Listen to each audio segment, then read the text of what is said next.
My name is Debbie. Good evening, everyone. My name is Debbie Ray. I'm with the State Chinatown Coalition. We will be doing this presentation in two languages, so just bear with us for a few minutes while we get our interpretation set up. This is a bilingual announcement from the Language Justice team that will be given in English and Mandarin to explain how the interpretation and translation will work during this workshop. 你好，欢迎您参加今天的会议。这是我们语言正义团队的告示。我们将分别以英文和普通话来解释本次讨论会如何收听翻译服务，以及如何操作文字翻。For those using a computer to join us, you will see a globe icon at the bottom of your screen with the option of language interpretation. For those that need English, you don't need to press anything. For those that need Chinese, click the icon and you will see the languages being interpreted today. Please choose your preferred language and this will activate interpretation on your computer. 如果您使用的是电脑，您会在荧光幕底部看到一个地球仪图案，上面写着口译，请按一下地球仪图案，您会看到今天我们提供的语言，请选择中文激活翻译功能。如果您想听英文，您将不用选择任何语言选项。If you are joining us via smartphone or tablet, look for the three dots where the word more appears and tap on this option. You will see a list of options appear. Among those options, please search and select language interpretation. This will make another list appear with the languages that will be interpreted today. Please select your preferred language and don't forget to click done so that interpretation can be activated on your smartphone or tablet.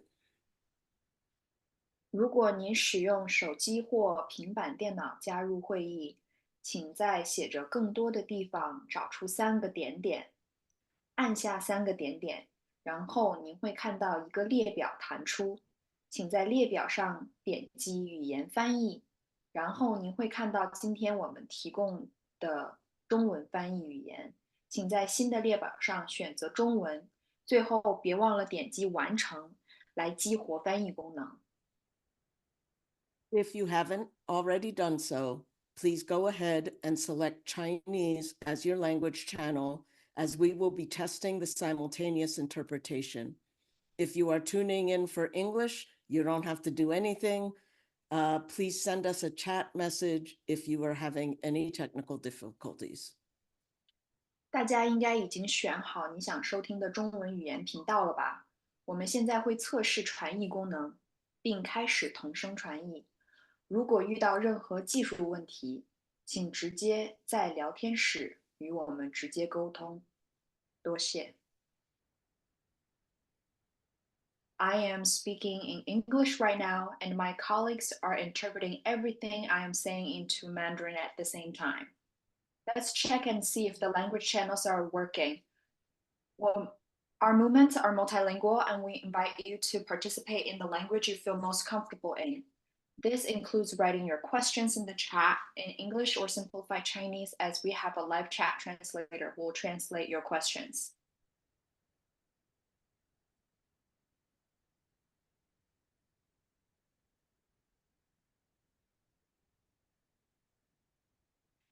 那美, I think you can take a step back because Yuan is stepping in for interpretation.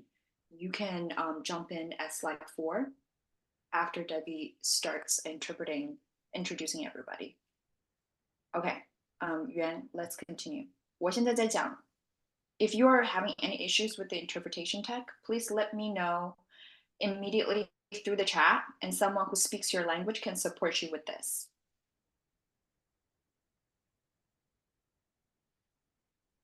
Thank you for listening to our announcement and for your commitment to language justice.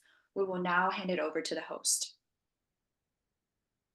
Okay, at this time, I'll turn it over to our host organizations to say a few words, and starting with Washington Square West Civic. Thanks, Debbie. Good evening, everyone. I'm Tammy Sortman. I'm president of the Washington Square West Civic Association. I want to let you guys all know that we were established in 1935, and we're actually the first civic association in Philadelphia. We're dedicated to preserving the history, character, and quality of life in Washington Square West through safety, cleanliness, and community spirit. As you see on the screen right now, you're looking at our borders of our civic association. So it's the south side of Market, the north side of South, the east side of Broad, down to 7th. This also includes the Gayborhood, Midtown Village, Antique Row, and the only level 1 trauma center in Center City and some of Philadelphia's richest history. Tonight is a very historic moment. For the first time, the Washington Square West Civic Association and the Philadelphia Chinatown Development Corporation are uniting to fight for our communities and for the future of generations. We're coming together to address an issue that will reshape the future of Center City, the proposed 76Place Arena. We are here tonight to fully examine 2 critical areas: city's impact study on the arena and the mayor's community benefits agreement, which is the CBA. These documents will affect our streets, transit, safety, and even our cultural fabric. We need to fully understand how this project could reshape our neighborhoods, for better or worse. Tonight, we'll hear from experts who will break down these studies so we can grasp both the benefits and the challenges ahead. The CBA outlines promises to local communities, and we need to make sure it truly addresses our needs and protects our neighborhoods. This is about more than facts and figures. It's about shaping our future. We're here to listen, ask hard questions, and make sure our voices are heard loud and clear. So thank you for being here and involved in this very important conversation. Let's dive in and make this a meaningful night. John? Good evening and welcome. Tammy, thank you for that introduction. You actually outlined the purpose and our concerns very well. We both, Washington West Square and Chinatown, Philadelphia Chinatown Development Corporation, are RCOs, recognized community organizations. And the purpose of our being here tonight is to really, again, Tammy said it, investigate this proposal and its impact. So just to tell you a little bit about Philadelphia Chinatown Development Corporation, we started and were founded based on the proposal of the Vine Street Expressway coming through our community. So for 50 some years, fast forward to 2024, we are again faced with a significant urban development that has significant impacts to our community. Our mission is to preserve, protect, and promote Chinatown as a viable ethnic, residential, and business community. While we are RCO, we are also an active nonprofit based in Chinatown. We do neighborhood planning, urban development as a master planner. We actually are a community development corporation, which is a specific category of nonprofits. We provide social services to low-income residents specifically, and majority of our clients are immigrants who don't speak English as a first language. We also are an affordable housing developer and have been the only developer that has built affordable housing in Chinatown, except for a few which we've required as part of inclusionary zoning requirements. And lastly, we have worked to make safety improvements for the pedestrian as a result of the Lines Expressway's harm of traffic and speeding traffic. And that's just a snippet of what we do. So, I guess the question is, why should you or the city of Philadelphia or the mayor's office or city council members, those who are elected officials and decision makers, care about Washington West neighborhood and the Chinatown neighborhood? Chinatown's a very unique place. We are what we consider a cultural hub. People are proud to live and work in this community. They're proud to be associated in this community. And whether we're first, second, third, or fourth generation, um, we are immigrants, and many families are rooted in the Chinatown community. And because we are limited in size, we find that families who have lived or worked here at one time are pretty spread out throughout the Philadelphia region, and we have strong connections. Strengths, weaknesses, opportunities, and threats. I just want to underscore that over the decades, Chinatown has always been at risk of disappearing. This is a national phenomenon that we have seen Chinatowns disappear across the country. And for Chinatown here in Philadelphia, we've been pretty fortunate that we've had a vision on how to grow this community and grow it well in an equitable way.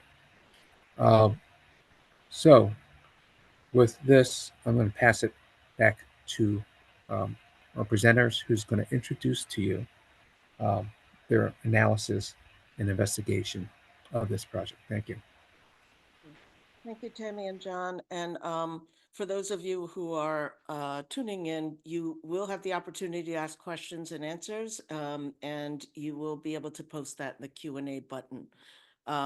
Right now, I would like to introduce Claire Wong from our research hive of the Save Chinatown Coalition, and she is going to introduce who will be presenting today. Thank you, Debbie. So thank you everyone for coming today. We'll be sharing a little information about some of the presenters this evening from our research committee and the No Arena in Chinatown Solidarity Group. First, we have Jeremy Woolen, a PhD candidate in architecture, Alex Jin, PhD candidate in history, and lastly, Jennifer Yip, Senior Program Manager at the Trust for Public Land. And I will pass it over to Mary, who'll be introducing our experts. Thanks, Claire. It's my pleasure to introduce people from the Technical Planning Committee of the Save Chinatown Coalition. These are experts in their fields. So first of all, Arthur Acolin, who is the Associate Professor of Real Estate at the University of Washington in Seattle, who has nonetheless spent a lot of time in Philadelphia. Lawrence Moy, former Streets Commissioner, now retired. And also Dominic Vitiello, Associate Professor of City Planning and Urban Studies at the University of Pennsylvania. So these experts have informed a lot of our analysis, and they will be on hand as resources. Okay, so handing it back to the hive, and you can take it away. Thank you, Debbie. Right, and before I pass it back to the hive, I will just share a brief overview of some big picture issues that we will focus on today. So firstly, developers claim the arena will host 150 events a year, but the economic impact study projected 97 events. This means the building will be empty and dark 73% of the time. Next, the developers exaggerate the number of jobs the arena could create. Access to hospitals and Jefferson's ER will be severely jeopardized. Local businesses and Chinatown's core identity are at risk. And lastly, transit, rideshare, and transit access would be restricted. At this time, I'm going to pass it to the hive members, and they will be sharing in depth about the impact studies and legislation.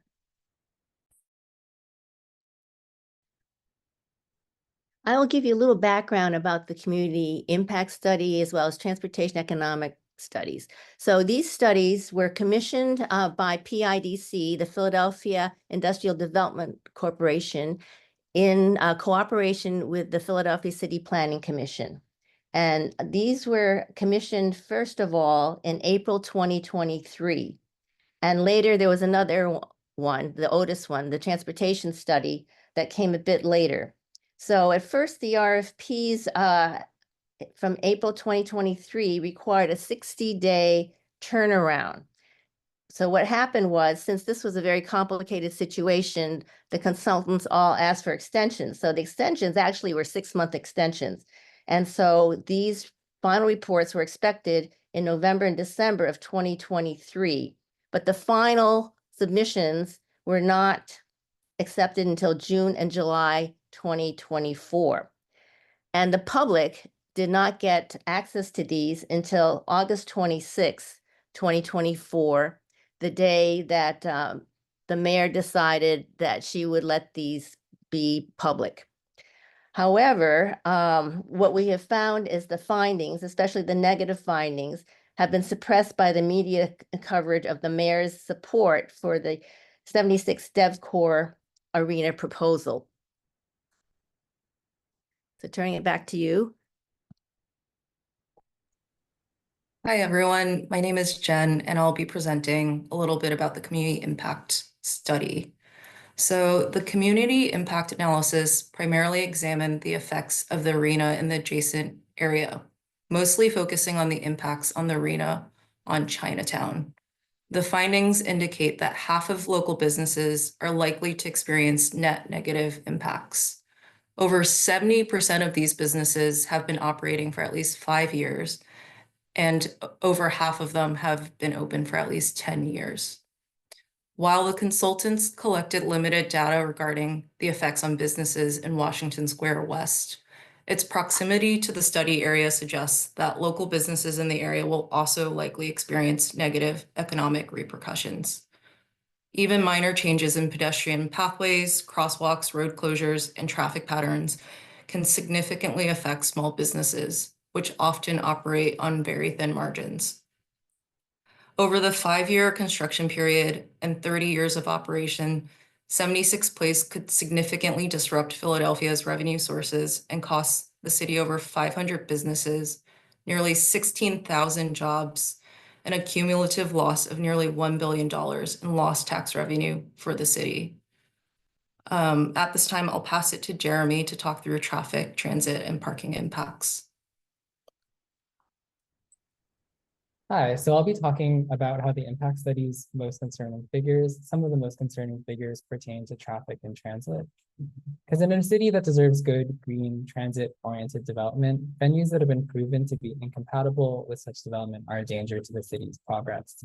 And we have to remember, only arenas release upwards of 18,000, 20,000 people all at once, creating congestion unlike any other venue.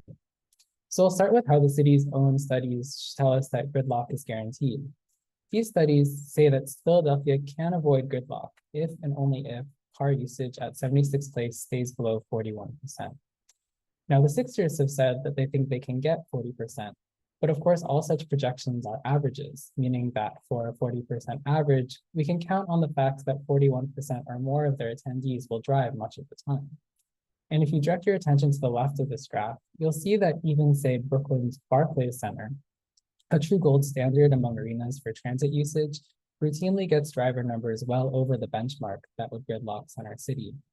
And it's also important to note that while the Sixers use New York data like this to make their 40% predictions, New York transit usage relies on a city where only 46% of people own cars, compared to 71% of Philadelphians.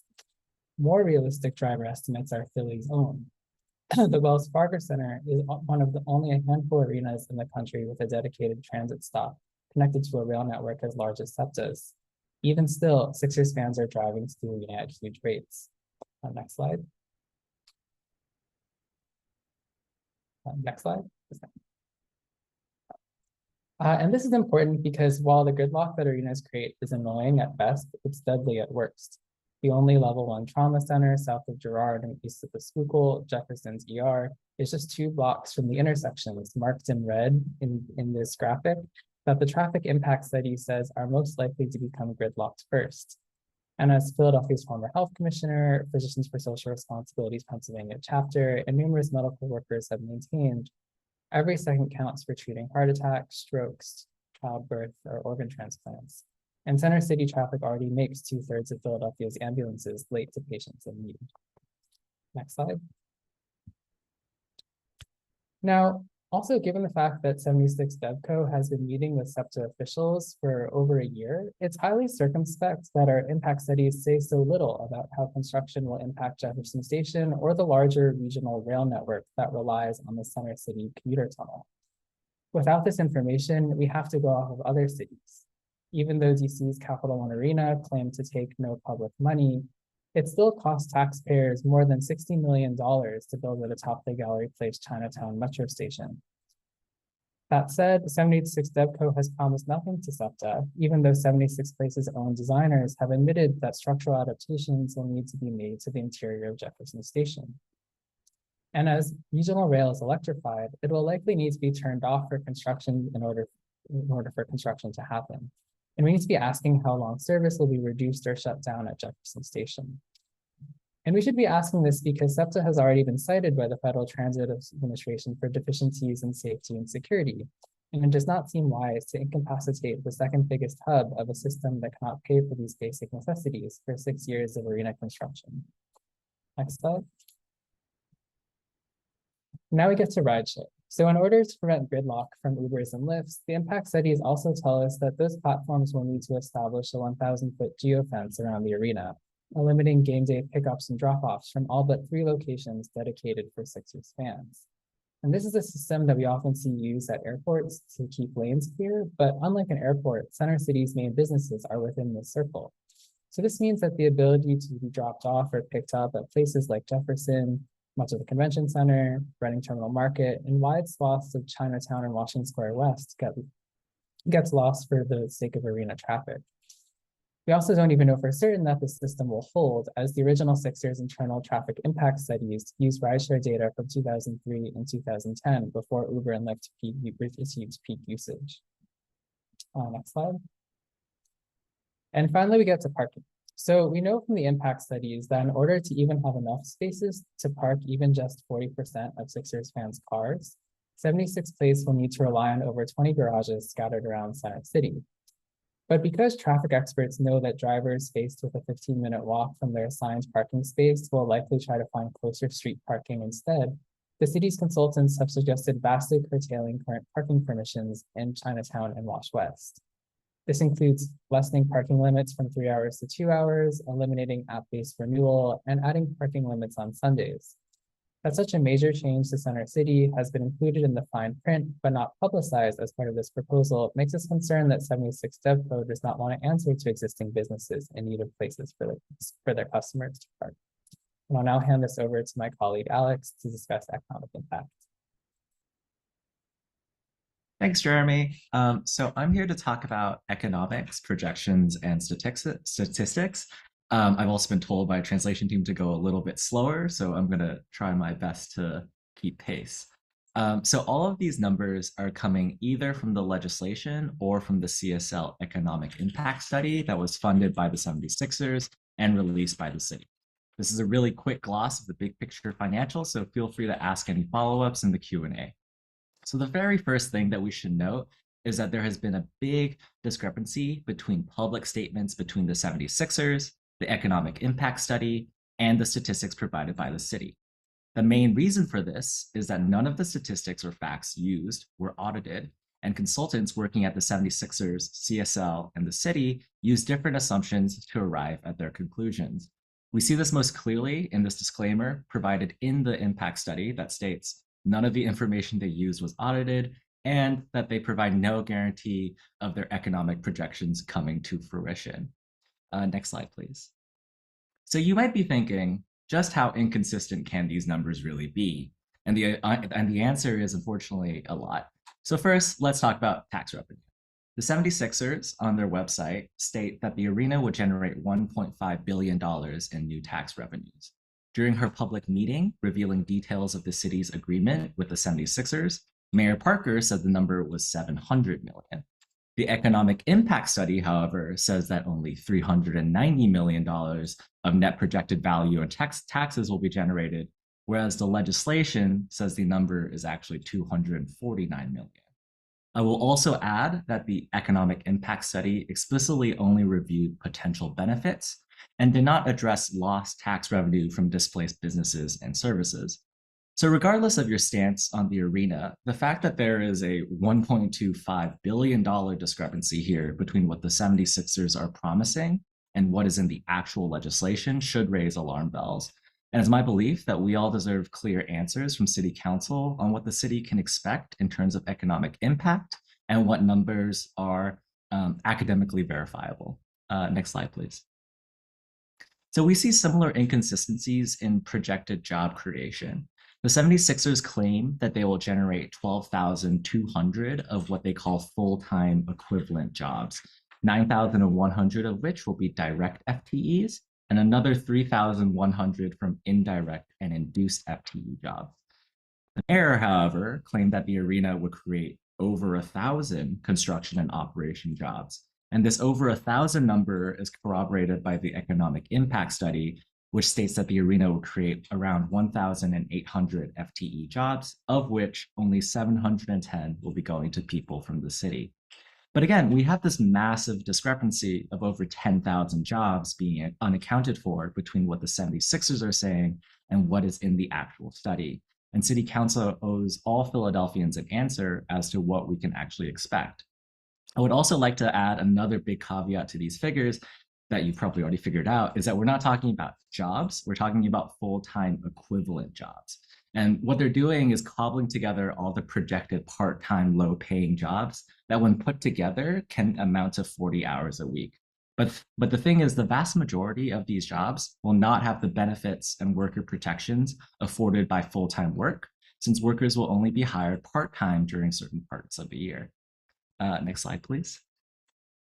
So now that we've covered the vast range in the alleged economic benefits of the arena, now let's talk about what the city is giving up for the arena, perhaps the most important of which is the pilot.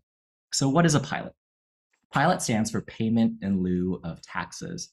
From what we know so far, the city has negotiated a pilot plan with the 76ers that will generate $54.7 million in projected revenue over the next 30 years. Under this plan, however, the 76ers will not pay any property taxes over those 30 years. You might suspect that this would be a huge tax break for the 76Place, and you would be correct. Using estimates from the CSL Economic Impact Study, the Sixers should be paying at least $14 million per year on property taxes. The pilot, meanwhile, averages to about $1.8 million per year.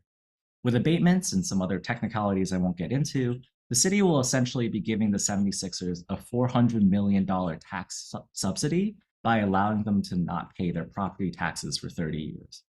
And here you can see a graph of just how much of a tax break the 76ers will be getting.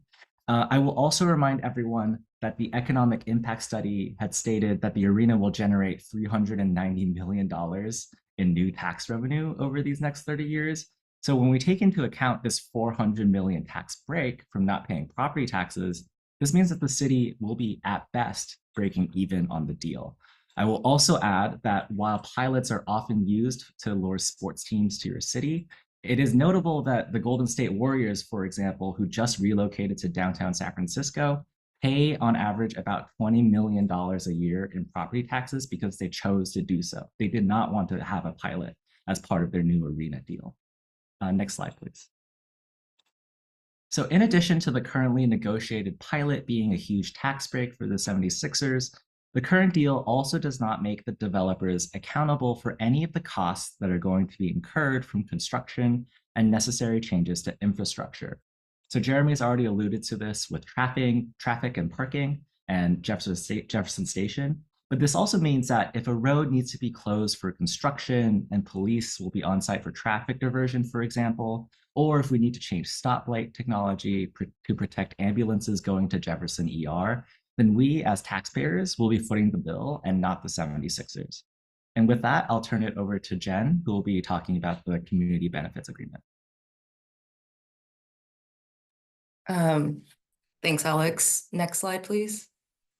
So what is a community benefits agreement? A community benefits agreement, or also known as a CBA, is a legally enforceable contract between a coalition of community-based organizations and the developer of a proposed project.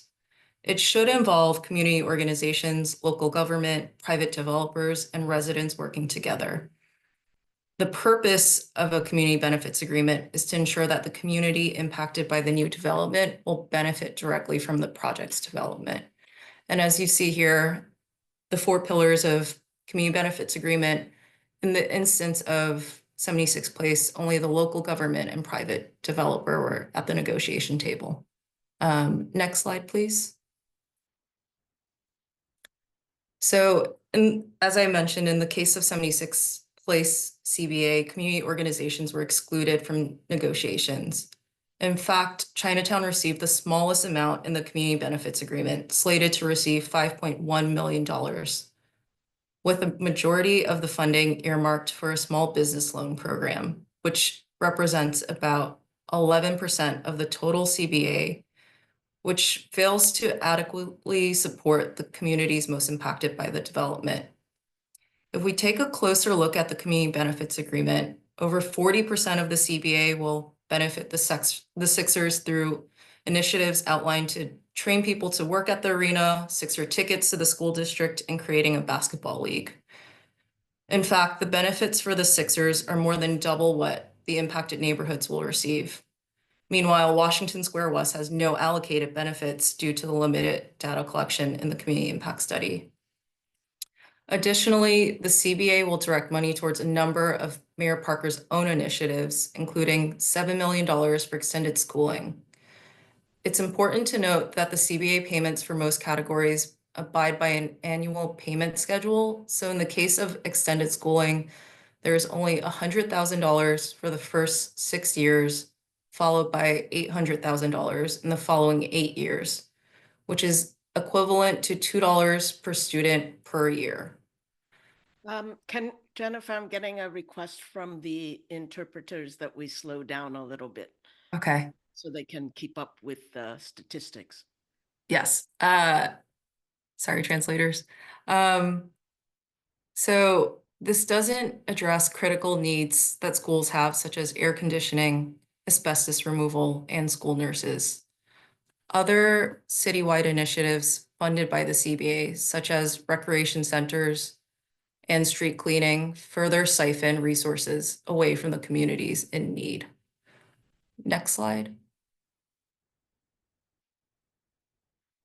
In total, over 80% of the CBA is allocated to benefit the Sixers and Mayor Parker's citywide initiatives, rather than the neighborhoods most impacted. The developers should be accountable for costs that should not be counted as community benefits, totaling over $7 million, including funding for a police substation, CCTV, street lighting, and incentivizing SEPTA and PATCO use without any plans to improve those systems. Lastly, I'll flag that there is a $6 million allocation to City Council to use on unspecified projects, which really raises serious transparency concerns. The 76 Place CBA falls short of its intended purpose to benefit the communities most affected because community organizations have not had a seat at the table. They've been shut out of the decision-making process for this to be a proper CBA. And with that, I'm going to pass it back to Debbie.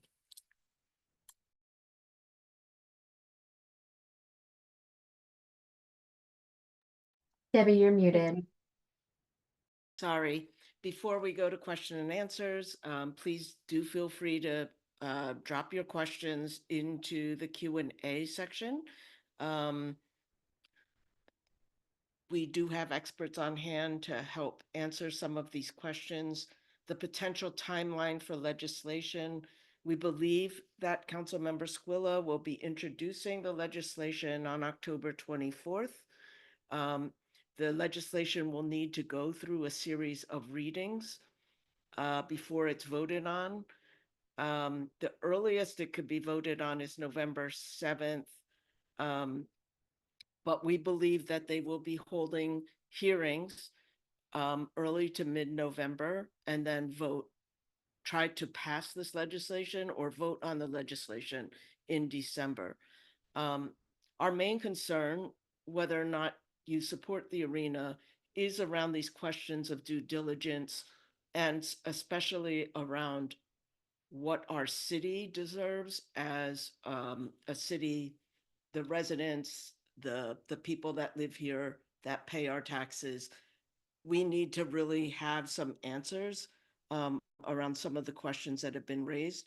We have not yet developed an info session on the legislation itself. That will be coming. There are also some serious concerns about the actual legislation. But at this point, what we'd like to do is open this up for a question, and thank you all for attending and listening to our Research Hive's concerns.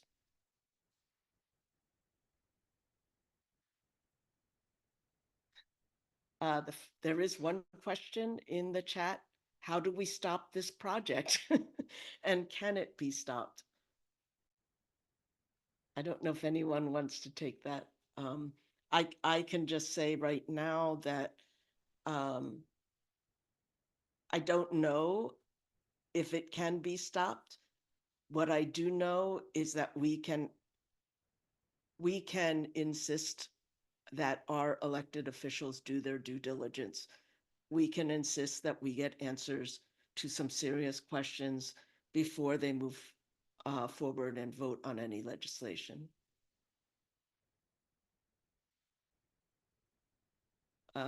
Question from Yale. I spoke with Mark Squilla's office last week. They mentioned additional discussions with Chinatown are in flight, specifically around affordable housing in Chinatown. Can anyone confirm if Mark is talking with Chinatown residents or advocacy groups? I'm going to pass this to PCDC. I can say on behalf of the coalition that has 49 Chinatown organizations in it, we have not been in those discussions. John or Harry?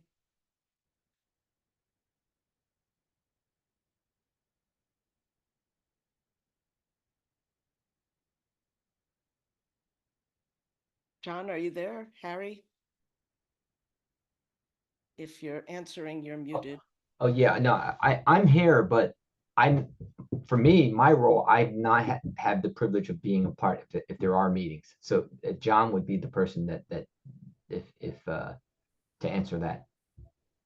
So basically you haven't had any of those discussions I have not. as the president of this. As the planning committee chairperson, I have not. Is John, are you there? Okay, maybe John had to jump off.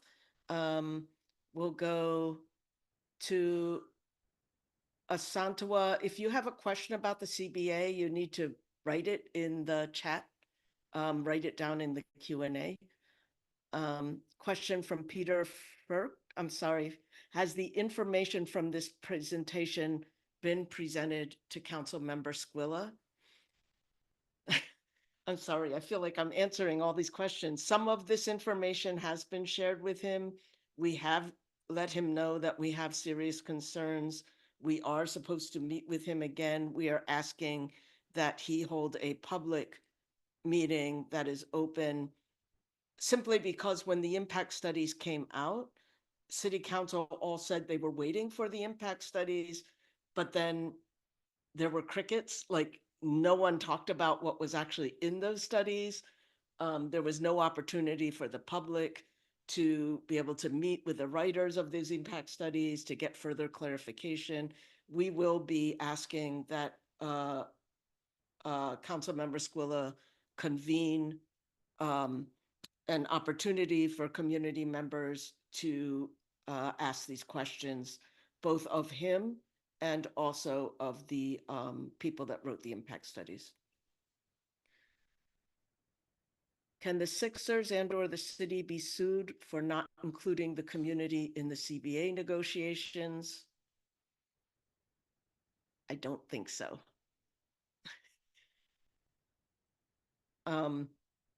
Experts, I'm sorry, that these don't seem to be technical questions, so I'll just keep going. Another question for John Chin. The CBA describes a street cleaning program to be administered through PCDC. Was PCDC consulted about that? or was the organization surprised to see itself named in this way? Harry, do you want to comment on that? I don't see John. Yeah, I can't comment on that. It's just because that's the director's role, and that they're, if he's done it, then he's done it. I can't say. What I can say is that I was meeting with John Chin during the morning when the CBAs were being announced through Mayor Parker's press conference. He knew nothing about the CBAs. The other Asian entity named in the agreement was the Asian American Chamber of Commerce, and they also knew nothing about the CBAs. They did not know they were being named in the CBAs. Yale, follow-up question. Have meetings directly with Squilla been requested? Yes. On our part, we have requested those meetings. And as I said, there will be a meeting on Friday with some of us. Tammy or Harry or anyone else on here, have you met with? Yeah, we actually have a town hall meeting coming up with Councilman Squilla on the 21st of October. So our community will be meeting with Councilman Squilla. Santua, and you know, anyone on this call, I suppose you can also be requesting to meet with Councilmember Squilla, but if you are in Washington Square West, I would urge you to attend that meeting. Santua asks, are CBAs really legally binding? I'm going to throw this to Dominic or Arthur. Do you want to respond? Yeah, historically, usually they are not. And they have an atrocious track record in many cities, including notably at the Barclays Center, the basketball arena in Brooklyn, where they were neither legally binding nor did they end up paying off the community associations that the developer actually founded in order to make those agreements. But historically, they are generally not legally binding. And I'd just again reiterate what other colleagues have said, that these are not true community benefits agreements because there are no community representatives as parties to the agreement. I just got a message from Carol that John is driving, so he can't turn his mic on. Maureen asks, is there a strategic economic development plan for Chinatown? If so, can that be incorporated into the discussion? Personally, I don't know of any economic development plan. Harry, do you know of any economic development plan? No. And one of our concerns, frankly, from the Chinatown side has been the impact studies that was done on Chinatown clearly has said that Chinatown will be either diminished or destroyed, and that 50% of our businesses will be hurt by the arena, and they have not even discussed the damage that will happen during construction. So it's really difficult for Chinatown to really think in terms of how to be part of getting community benefits when they did not study all the impacts on Chinatown that were requested. And it's hard to know if anything could mitigate the ultimate destruction of Chinatown. Will the recording on Zoom be available? I'm going to throw that to Vivian. Are you still here? Yeah, we can make it available. Okay, and what would people do to get that? Should they contact you? I think we put a contact in the slides, right? So they can email that address. Okay, can you drop it as well in the chat? Yes. I believe it was the Wash West email. Thank you. Oh, was SEPTA consulted as to how it would operate during event days of the Pros Arena when games end, the regional rail train runs once an hour and some lines running once every 2 hours on weekends. Will SEPTA increase service? And who would pay for that? If SEPTA is still around, the people that would most likely have cars would be the ones that would take regional rail. But if it doesn't run, they would probably just drive. Does anyone want to take that question?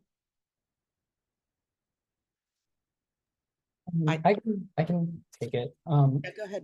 We don't know all that much about SEPTA because everything that's gone on between SEPTA and developers has been in closed door meetings.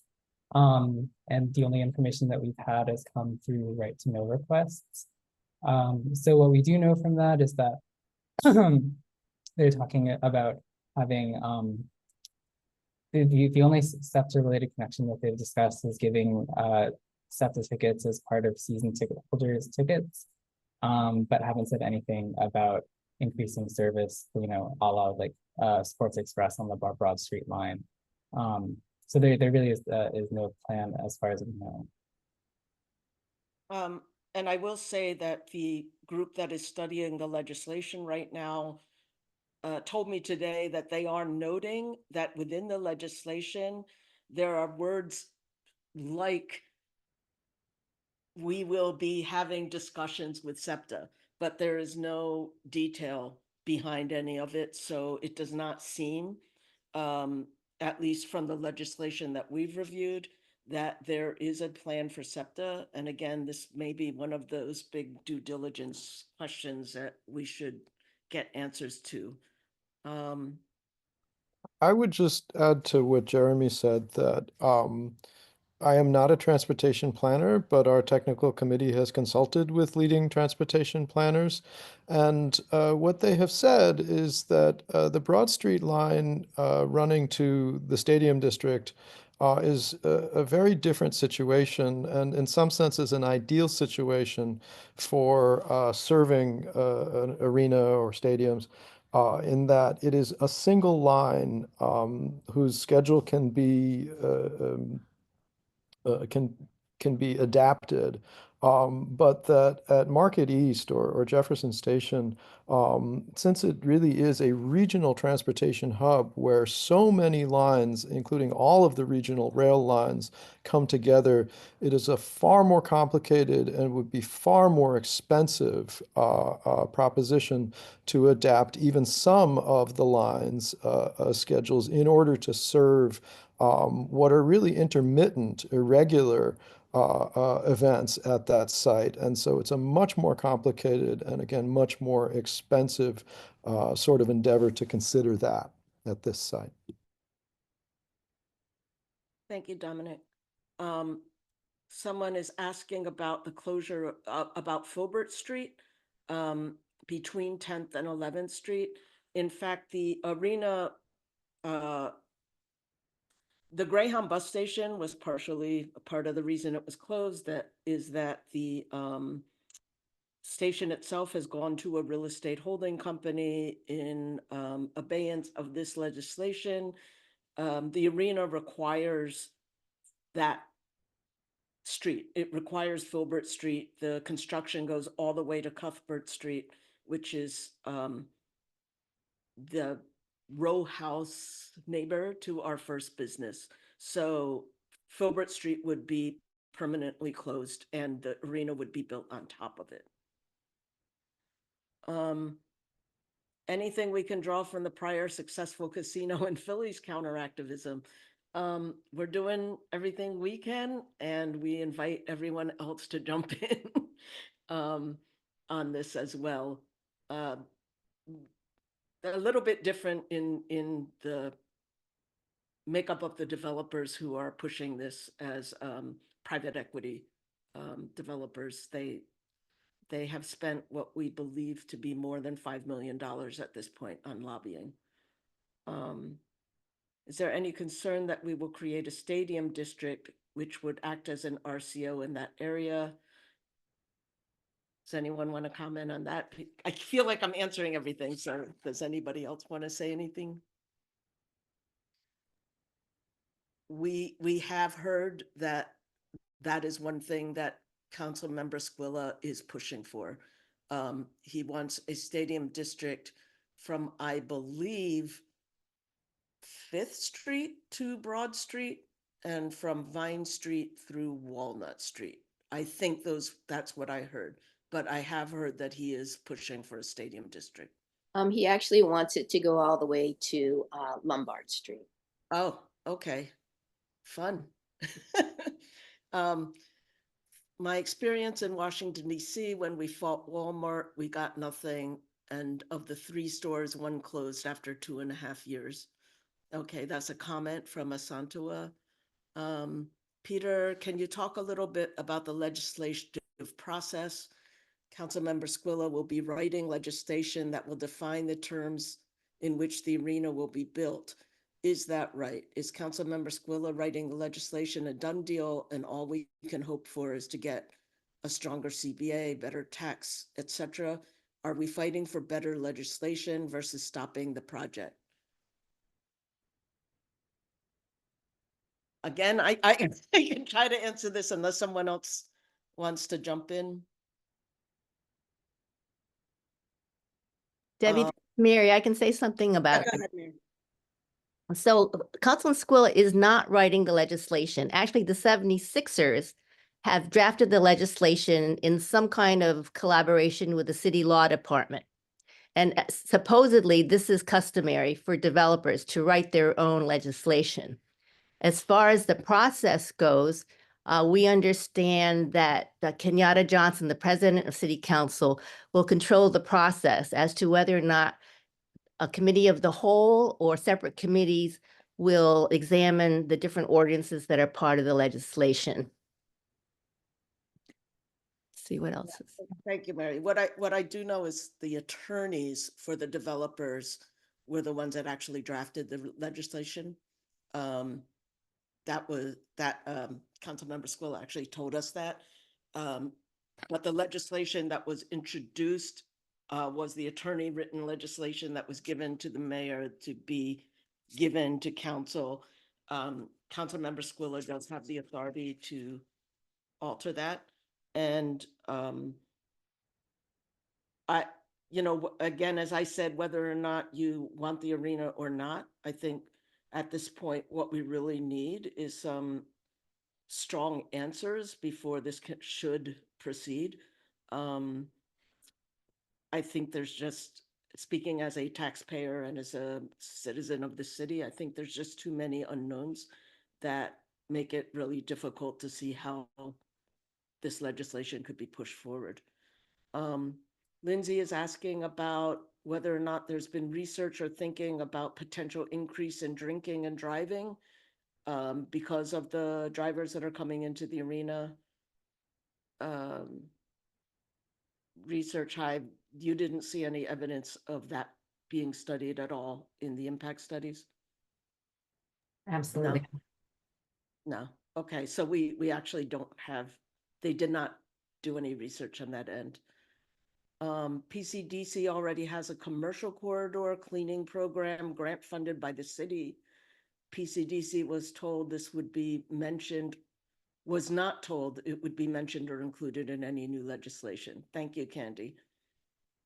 Is there a way to hold the 76ers accountable if their events cause gridlock? Short answer is no. And Jeremy, do you want to say what they said in the transportation study as to like if what they're projecting doesn't work? What is the solution? Essentially, it's saying that they'll be asked to create a solution, but there's no, there's no like details to that threat as far as we know. So it just says that if this traffic is messed up, the 76ers have to come up with an idea to fix it. Okay.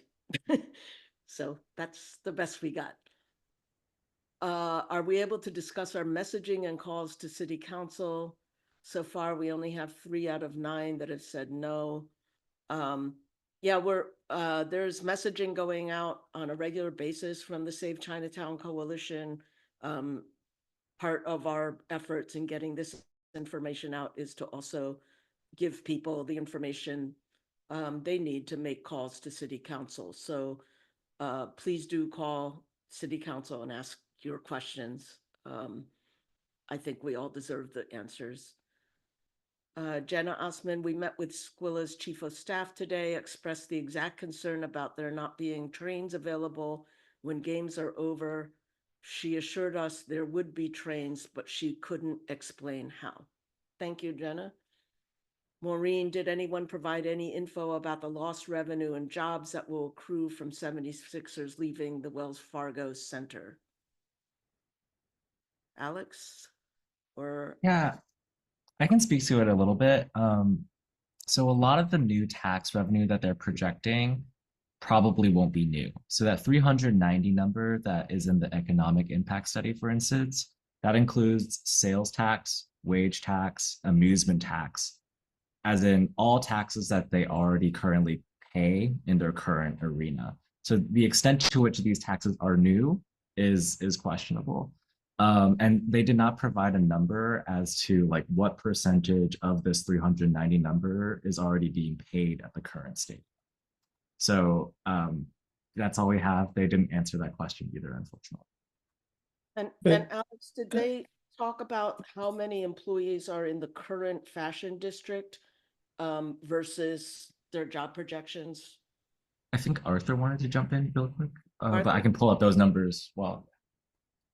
Yeah, I was just going to say in the CSL study, or they say that there would be losses in revenue in the order of 20 to 30% for the Wells Fargo Center.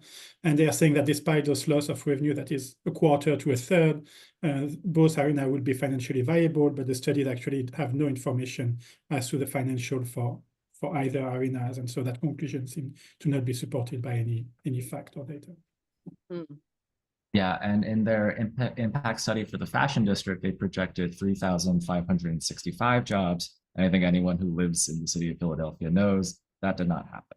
So they're only projecting 1,070 again for the arena. So a third of what they're projecting for, or what they had projected for the fashion district. Okay.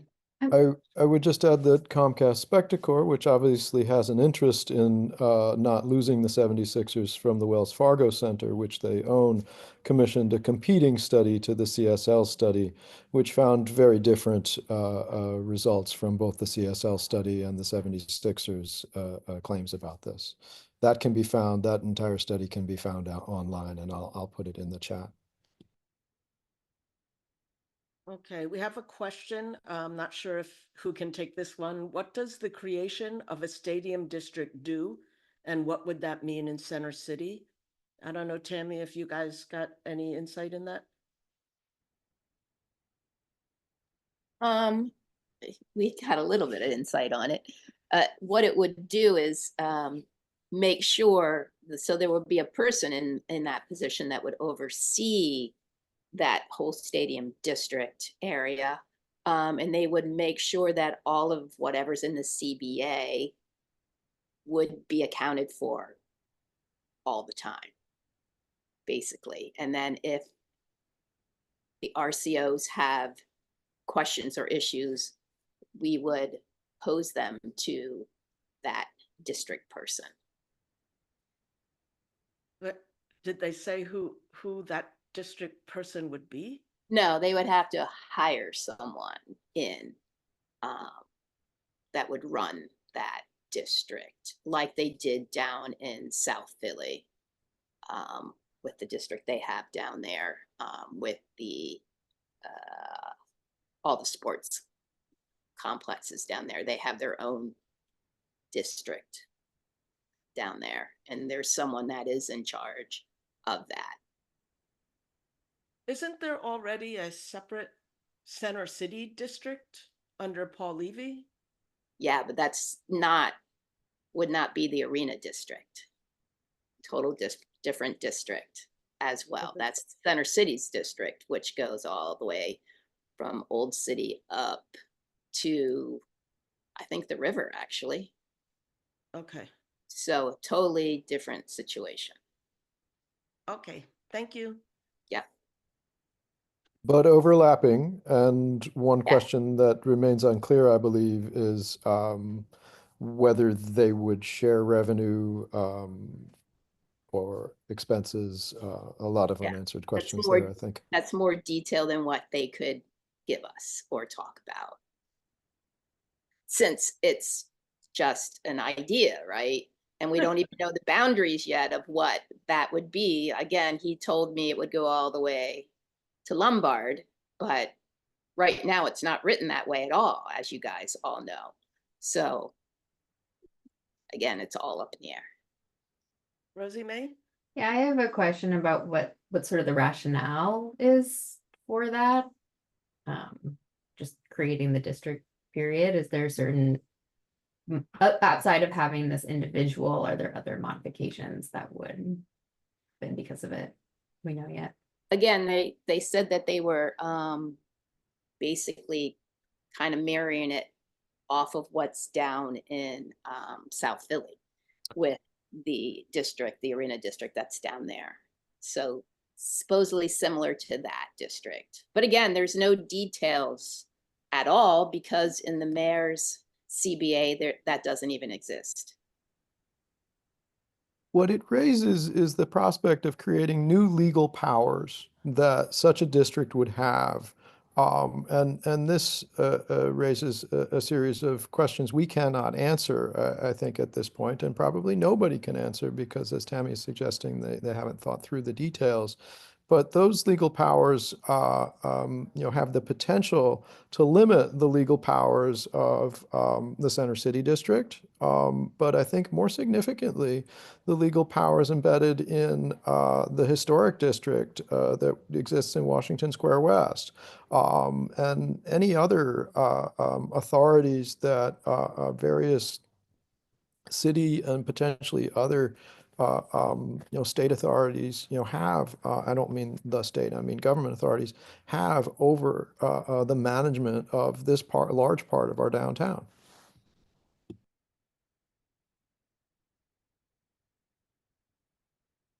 Yes, I was told that they would not be in charge of the RCOs.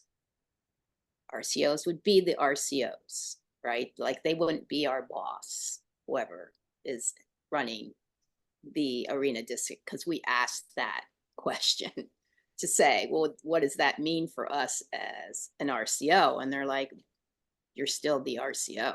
Like you just happen to, it's on the same areas, but we would ask for things and talk with them, same as Chinatown would do the exact same thing because you would be covered under that district as well. So we would work with them, but they would not control us from what I've been told. But again, I don't know. Nothing is written anywhere. It's only been discussions. Right. And frankly, when you look at the legislation, it is also very vague. There are things that are in there that are not spelled out and really should be. Sort of like what Jeremy said about, well, if the traffic doesn't work, we'll figure something out. That I'm not sure that makes us feel good.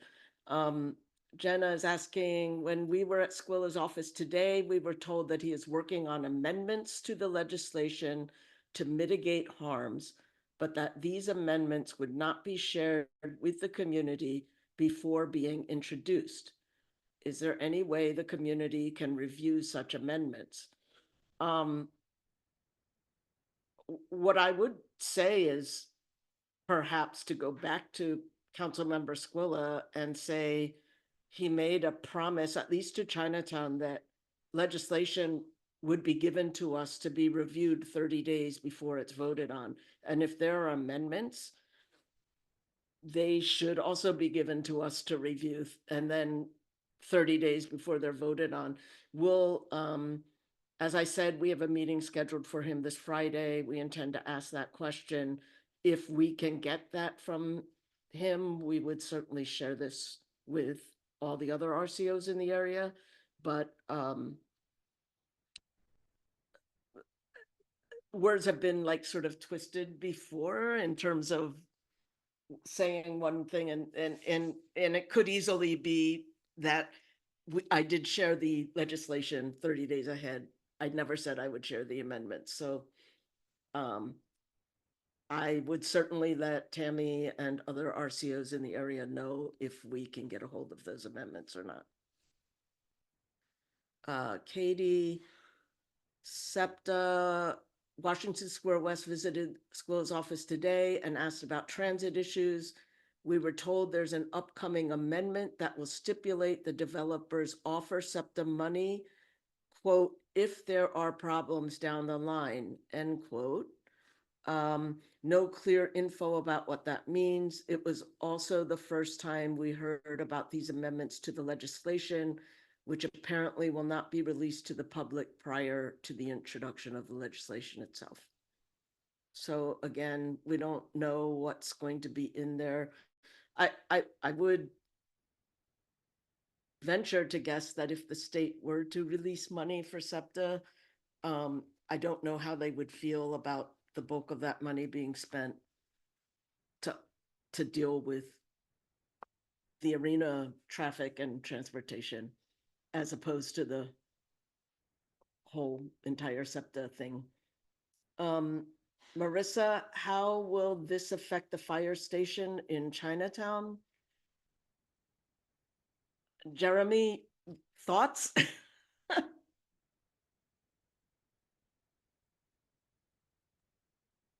Yeah, I mean, there really hasn't been any discussion of that, but given what we know about the likelihood of gridlock, it seems like, you know, it could really, you know, severely impact any emergency response vehicle's ability to reach peak quantity. And I forgot to ask if Larry Moy was on or not. I didn't see him, so I haven't been sending questions his way. What is Jefferson Hospital leadership saying about gridlock and impact on access to the emergency room? Is there anyone on here who is part of the medical group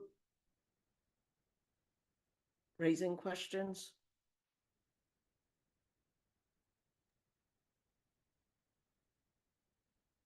I do know that the CEO of Jefferson came out in favor of the arena, but that there are a large number of doctors, nurses, and emergency room folks who are concerned. Katie, are you going to respond to this?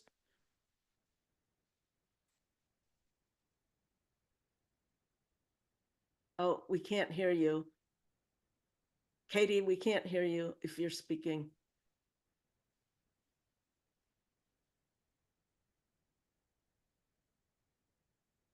Oh, sorry, we can't hear you. Yeah, you're unmuted, but we can't hear you, unfortunately. Yeah. Tech issues. Yeah, so I do think that there is concern from the frontline staff that has been expressed. We also heard that Jefferson Hospital had done an independent traffic study, but that has not been released. It'd be, I think, helpful to have that.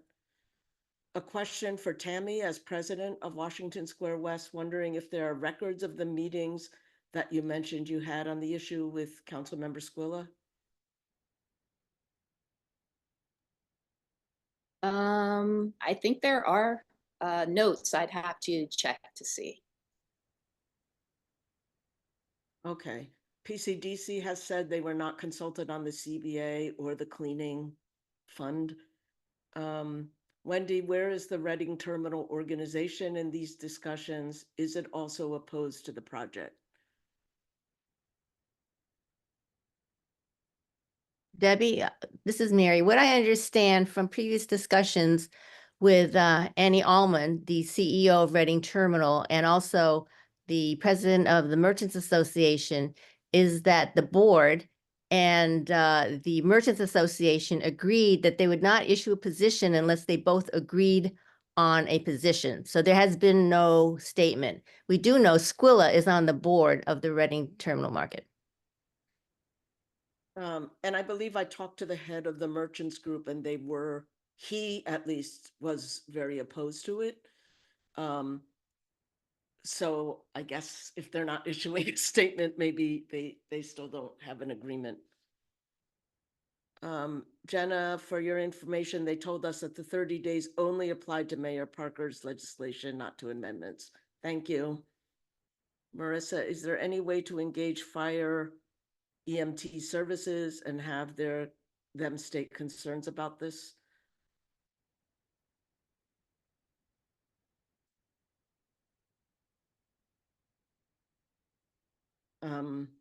Anybody? Yeah, this is Mary again. Possibly, we have a group of graduate students at Rutgers Center for Urban Issues and Education, possibly studying, what might happen with the fire station and trying to get interviews with some of the staff there. But we don't really know if they're going to be allowed to talk.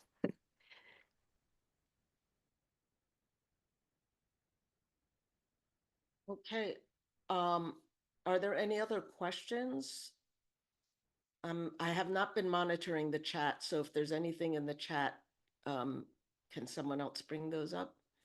Hi, Debbie. Sorry to interrupt. I'm dropping in the chat for folks who are able to access it, a recent 2-pager that we put together in partnership with APIPA and Research Hive that shares more about the way the 76Place puts patients' lives at risk. So it draws on some of the Jefferson Emergency Medicine and Trauma Center work that we're kind of talking about and questions that were asked in the Q&A.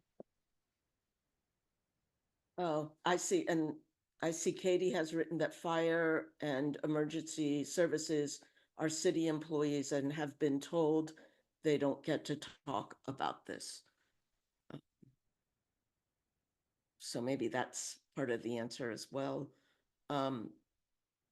Does anyone have any additional things that we have not covered that you'd like to share?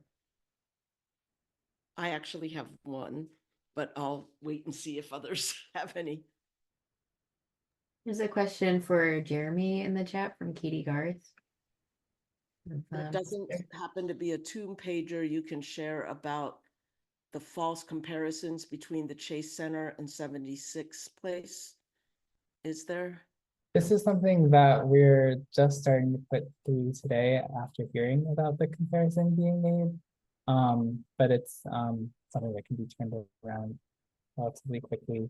I'll also say just on the question of engaging fire and EMS, my understanding from Chase Center in San Francisco is that leading up to the Chase Center being constructed, the city's emergency services did do a test run beforehand, and I'm not an expert on this, but I wonder whether Philadelphia would be able to demand the same. I think, yeah, were you done, Jeremy? Sorry. Yeah.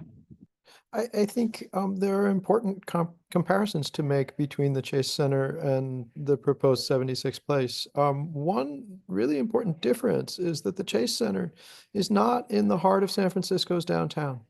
It is very much on the edge of San Francisco's downtown, as are the vast majority of what people call the downtown NBA arenas. And that creates very different traffic and parking situations. And I mean pedestrian traffic as well as automobile traffic, including taxi and rideshare drop-offs. And they're and as well as development around those arenas. Inga Saffron has written a little bit about this some months ago, and I think those are important, distinctions to make. I know one very specific thing about the Chase Center, and it's an important contrast to the promises of somewhere between 9,000 and 12,000 construction jobs that the 76ers have made related to their proposed arena. The Chase Center took exactly 2,403 full-time equivalents to construct. And that's somewhere between, well, you can do the math. It's far less, right, than what the unions have been promised in building 76Place. And I think it's also important to underscore the power of the unions in this discussion. And while 2,403 jobs, full-time equivalents, still a large number of jobs. It's very far from the promises that we've heard.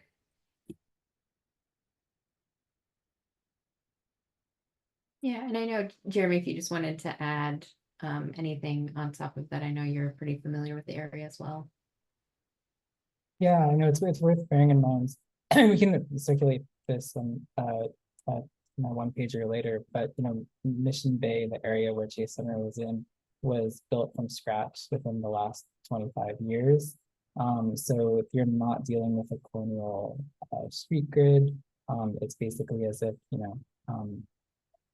a new arena was built in the Navy Yard. The sensitivity to Jefferson Hospital is not the same because UCSF Medical Center, the campus in Mission Bay, is mostly research facilities and a small, children's hospital that is, like less than a fifth of the size of Jefferson. It's not a level one trauma center for San Francisco.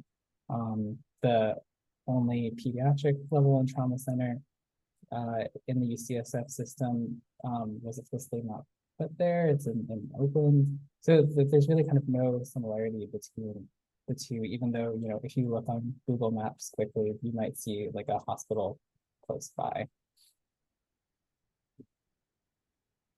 I have a couple more questions coming in. What is the 76ers obligations once the stadium is no longer desirable? And the city's impact?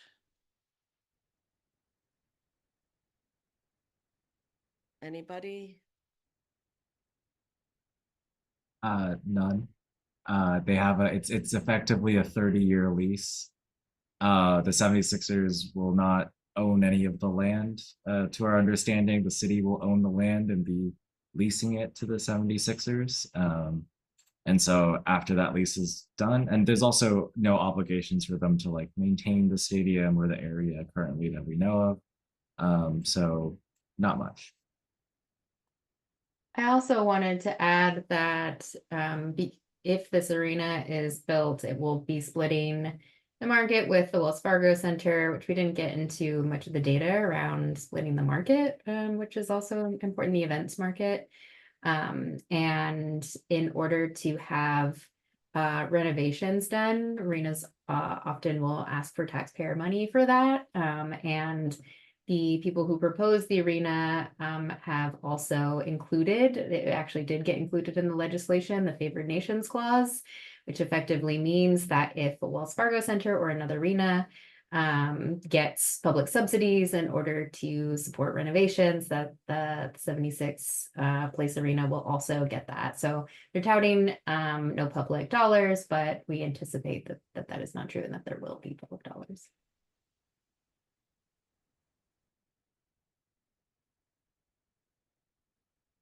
Okay, Katie says, sorry for the triple typing. Chase has come up again because Squilla's office also told us today that's what they are using as their model for the amendments.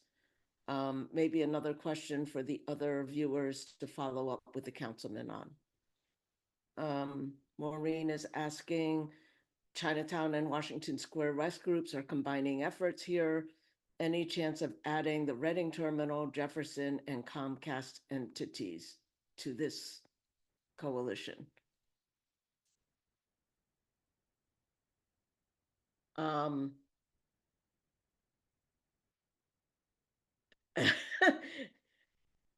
are conversations we can have.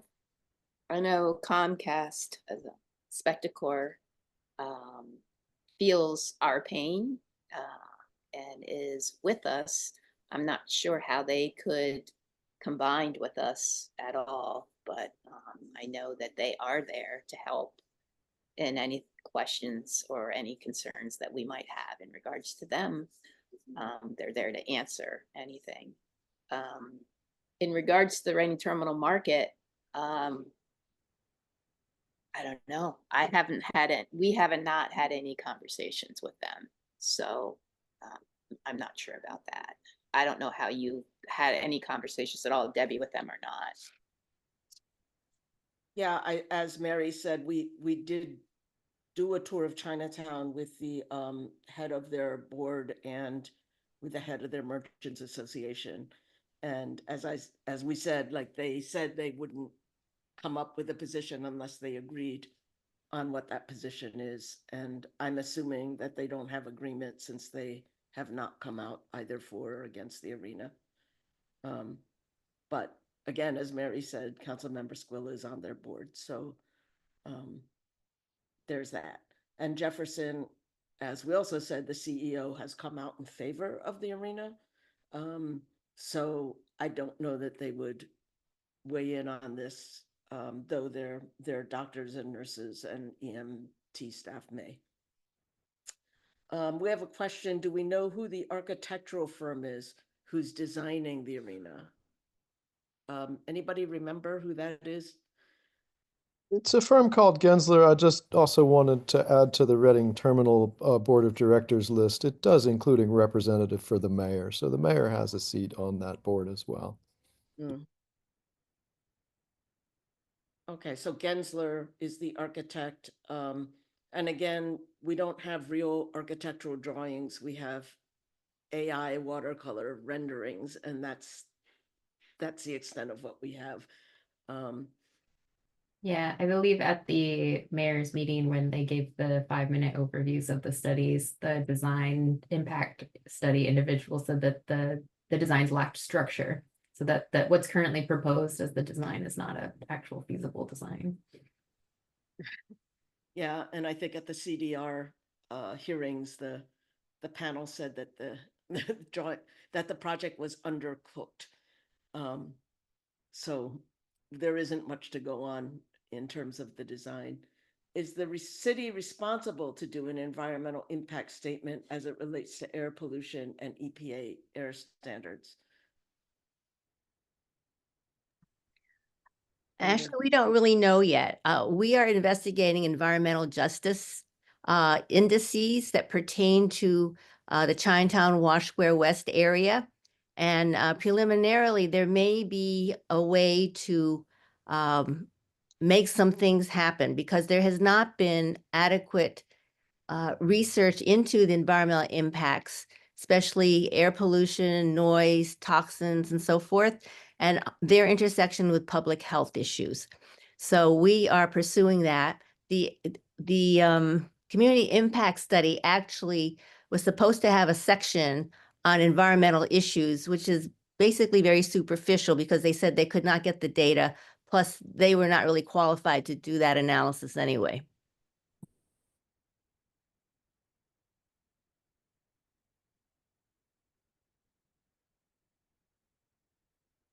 Okay. You know where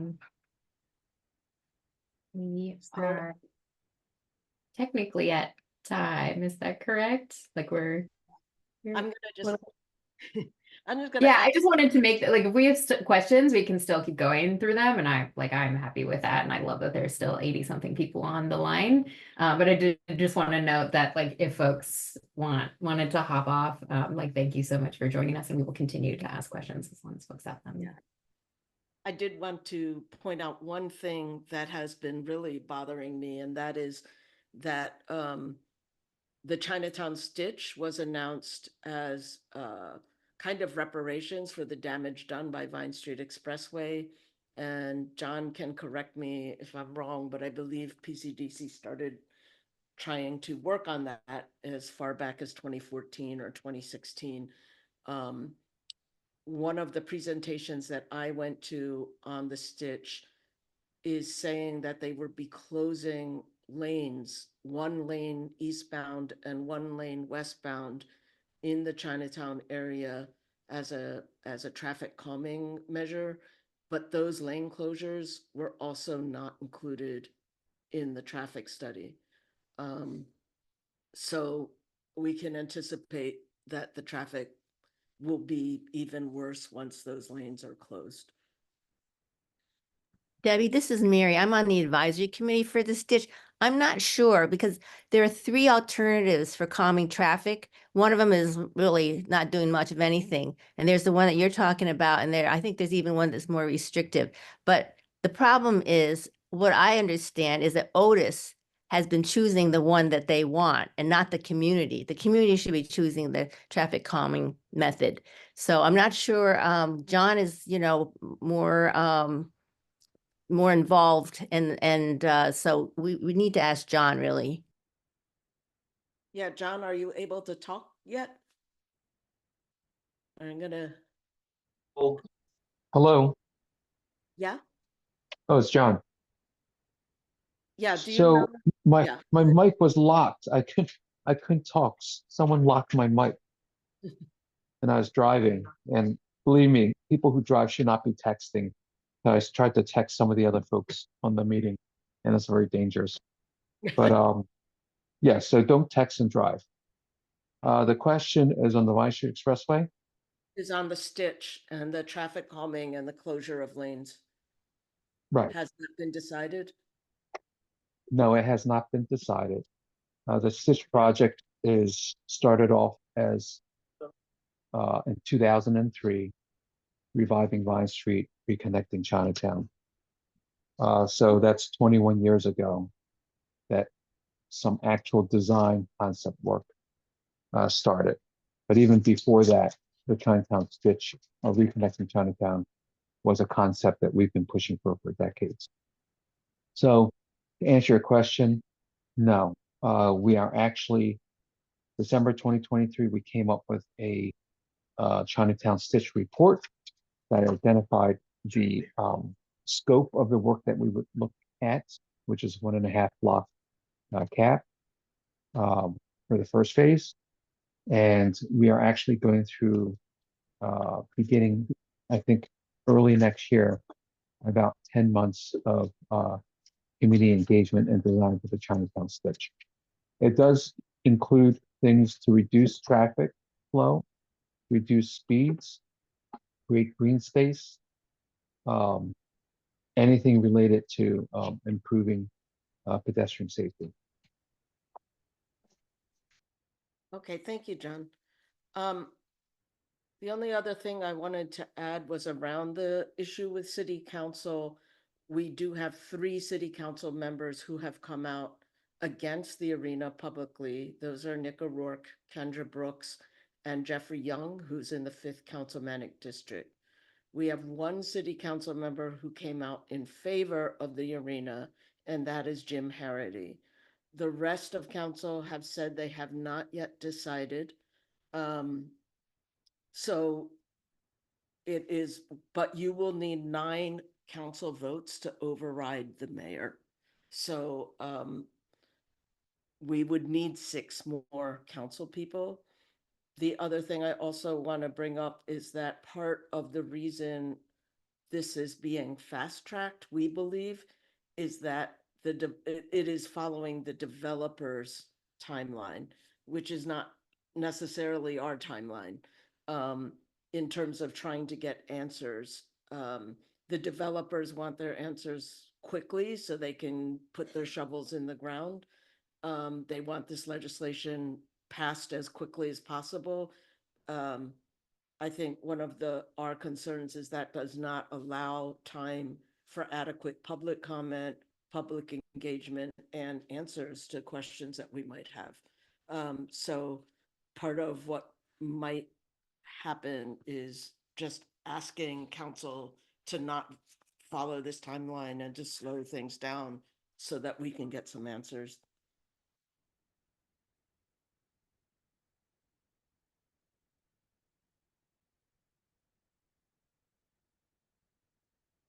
Okay, I don't see any more open questions. Anyone for the good of the group want to say anything?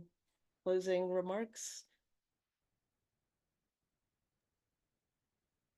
Wanted to say thank you to Wash West Civic and PCDC for giving us the opportunity to share this information with our neighbors. It's really important, we think, from a citywide perspective for us to understand what legislation is being produced, what plans are being made for the city, and for us to have a voice in it.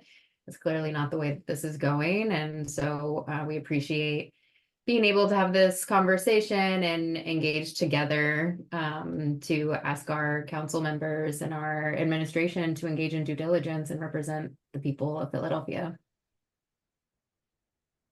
I want to thank everyone for attending tonight.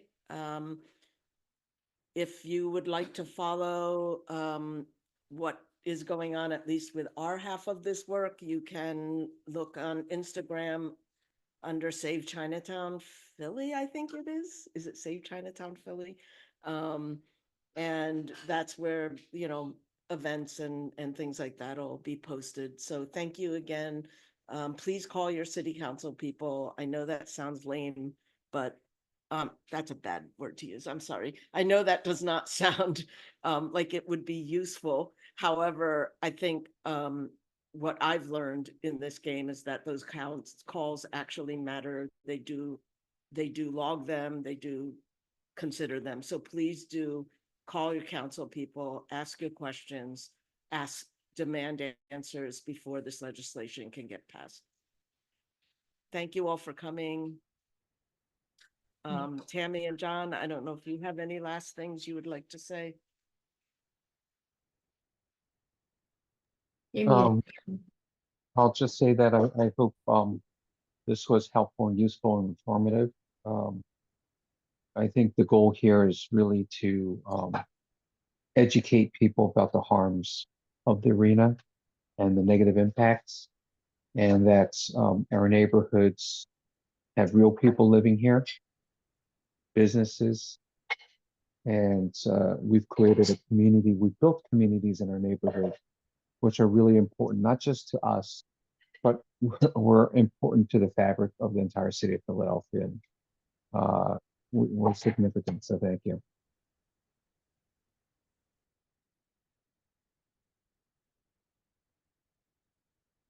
Okay, well, thank you everyone for coming, and we hope to see you in city council chambers. Yes, thank you, everyone. And Wash West is very thankful to be partnering with you guys tonight, Chinatown. So stay tuned on our meeting, but I know you have a meeting on Friday with the councilman. So if you want to talk to me after that meeting so that we can then get more questions to him on Monday when we meet with him, that would be great. And if anyone else is meeting with Councilmember Squilla, you can join on this, join the phone chain so that we can keep trying to get those answers that we are asking for.